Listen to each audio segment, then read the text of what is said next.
শনিবার রাতে ঢাকার আর্মি স্টেডিয়ামে অনুষ্ঠিত হতে যাচ্ছে ইকোজ অফ রেভলিউশন শীর্ষক কনসার্ট। জুলাই গণ অভ্যুত্থানে আহত ও নিহতদের সাহায্যার্থে আয়োজিত এই কনসার্টে গান গাইবেন বিশ্বখ্যাত সঙ্গীতজ্ঞ ওস্তাদ রাহাত ফাতে আলী খান। এই মুহূর্তে সেখানে উপস্থিত আছেন আমাদের সহকর্মী বুলবুল আহমেদ জয়। তার কাছ থেকে সেখানকার খবর জেনে নেব। জয়, কনসার্টকে ঘিরে সাধারণ মানুষের মধ্যে উত্তেজনা কেমন দেখছেন এবং ঠিক কখন শুরু হবে মূল কনসার্ট? যদি বলি যে কনসার্ট কিন্তু ইতিমধ্যে শুরু হয়ে গেছে এবং দর্শকদের মধ্যে যারা এখানে আসবে সেটার যে রেটটা যদি কিভাবে বর্ণনা করি, আমি এখন স্টেডিয়ামের মধ্যে রয়েছি। এখানে আমার পেছনে কিন্তু আফটার ম্যাচ তারা কিন্তু তাদের গান পরিবেশন করছেন এবং যদি বলি পুরো মাঠটাতে ইতিমধ্যে কিন্তু আমরা জানি রাত 8টার পর কিন্তু মূল মঞ্চে উঠবেন এবং গান পরিবেশন করবেন। তার জন্য অবশ্যই তার ভক্তদের এখানে একটা ভিড় জমবে। তার আগে ইতিমধ্যে মাঠের প্রায় 3 ভাগের 2 ভাগ কিন্তু পরিপূর্ণ হয়ে গেছে। 3টার পর 4টার দিকে কিন্তু এই কনসার্টের শুরু হয়ে যায় এবং রাহাত ফাতে আলী খানের আগেই কিন্তু র্যাপার সেজান এবং হান্নান তাদের গান পরিবেশন করেছেন এবং ব্যান্ড দল সিলসিলা কিন্তু তাদের গান ইতিমধ্যে শেষ করেছে। এখন কিন্তু আফটার ম্যাচ তাদের করছে। কিন্তু আমি যখন এই আসছিলাম এইখানে, তখন কিন্তু ইতিমধ্যে আপনারা জানেন বা যারা এখানে আসে সবাই জানে যে এলিভেটেড এক্সপ্রেসওয়ে সবার জন্য উন্মুক্ত করে দেওয়া হয়েছে। এই মেসেজটি যখন সবার কাছে গেছে, সবাই কিন্তু সেই এলিভেটেড এক্সপ্রেসওয়ে হয়ে আসার কারণে এলিভেটেড এক্সপ্রেসওয়ে পুরোটাই কিন্তু ব্লক হয়ে গেছে এবং নিচের যে রাস্তাগুলো রয়েছে সেটা কিন্তু অনেকটাই ফাঁকা। তো যারা এখনো পর্যন্ত এখানে আসছেন বা আসার জন্য অপেক্ষা করছেন বা আপোষ তুলেছেন, তারা যদি এলিভেটেড এক্সপ্রেসওয়েকে একটু না গিয়ে যদি তারা নিচের রাস্তা দিয়ে আসেন, তারা তো সহজেই এখানে আসতে পারবেন। আমি কিন্তু গেটে এখন অসংখ্য মানুষকে কিন্তু দেখেছি, দীর্ঘ লাইন। আমি এখন যদি ভিতরে রয়েছি, দীর্ঘ লাইন ধরে কিন্তু সেই ঢোকার অপেক্ষায় মানুষের মধ্যে কিন্তু তাদেরকে এখানে দেখেছি, তারা এখানে ঢোকার জন্য তারা কিন্তু অপেক্ষা করছে বা লাইনে দাঁড়িয়ে আছে। অদিতি।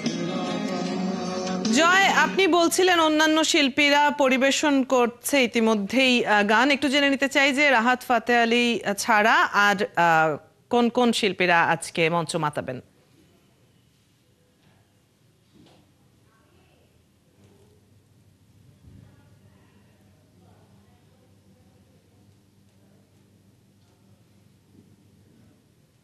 আমি আগে বলেছিলাম যে রাহাত ফাতে আলী খান রাত 8টার দিকে মূল মঞ্চ উঠবেন। এছাড়াও কিন্তু আর্টসেল, চিরকুট ইতিমধ্যে কিন্তু চিরকুটকে তাদের সঙ্গীত পরিবেশন করবেন। এখন আফটার মাথ তাদের গানটি পরিবেশন করছেন। এই আফটার মাথের গানের সাথে কিন্তু সেই তরুণ্যর যে উচ্ছ্বাস আমরা সেটা মঞ্চে কিন্তু দেখতে পাচ্ছি এবং ইতিমধ্যে আমি আগেই বলেছিলাম যে র্যাপার সেজান এবং হান্নান তাদের গান কিন্তু পরিবেশন করে ফেলেছেন এখানের মধ্যে এবং ইতিমধ্যেই কিন্তু আরো যদি বলি যে এখন যেহেতু আফটার ম্যাথের গান চলছে, এরপর আর্টসেল এবং চিরকুট উঠবে এবং আমরা জানি যে আর্টসেল এবং চিরকুটের প্রচুর ভক্ত রয়েছে এবং যারা এখানে উচ্ছ্বাস করছে আফটার ম্যাথের যারা আছে, আপনার মধ্যে গান শুনে তারা অনেকে তরুণদের উচ্ছ্বাস আমরা দেখতে পাচ্ছি। যারা এসেছেন তাদের সাথে একটু কথা বলি। আজকে রাহাত ফাতে আলী খানের কনসার্ট শুনতে দিচ্ছেন, এখন কার গান? আফটার ম্যাচ আর অপেক্ষা কার জন্য? obviously like Artsel আছে, রাহাত ফাতে আলী খান আমাদের main attraction, to see the qawwali and all the things definitely.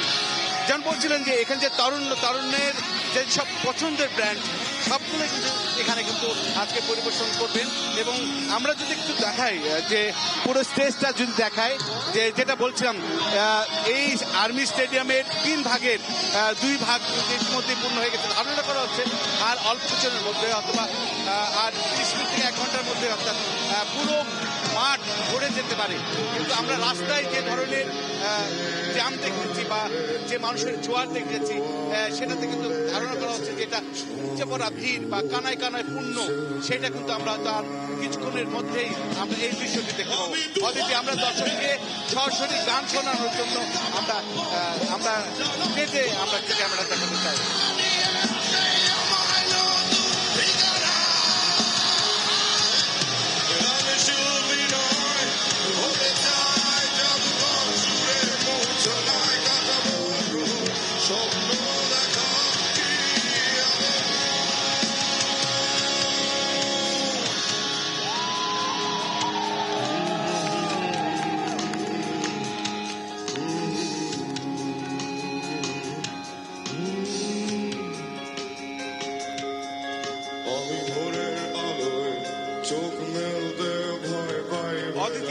কিছু তথ্য জানিয়ে রাখতে চাই যে এই কনসার্ট, এই চ্যারিটি কনসার্টের কিন্তু রাহাত ফাতেহ আলী খান এবং তার যে দল তারা কিন্তু কোনো রকমের পারিশ্রমিক নিচ্ছেন না, এবং এই কনসার্ট থেকে যে আয় হবে সব কিন্তু সমস্ত অর্থ কিন্তু এই জুলাই অভ্যুত্থানের যেসব শহীদ এবং আহত ব্যক্তি রয়েছেন তাদের পরিবারের কল্যাণমূলক কাজে কিন্তু এটা ব্যয় করবেন, এবং এর অর্থ কিন্তু জুলাই শহীদ স্মৃতি ফাউন্ডেশন হাতে তুলে দেওয়া হবে এবং তারাই কিন্তু এই কাজটি করবেন। আমরা জয়, আপনি যেমনটি বলছিলেন কনসার্টের খবর, এবং এখনো ধারণা যেটি করা হচ্ছে যে আরো মানুষজনের ভিড় সেখানে হবে, আরো দর্শনার্থীরা আসবেন। আপনি আছেন নিশ্চয়ই, আমরা পরবর্তী সময়েও খবরাখবর জানবো আপনার কাছ থেকে। দর্শক সহকর্মী বুলবুল আহমেদ জয় আমাদের সাথে এতক্ষণ যুক্ত ছিলেন আর্মি স্টেডিয়াম থেকে, সেখানকার কনসার্টের আজকের খবর জানিয়ে দিচ্ছিলেন তিনি।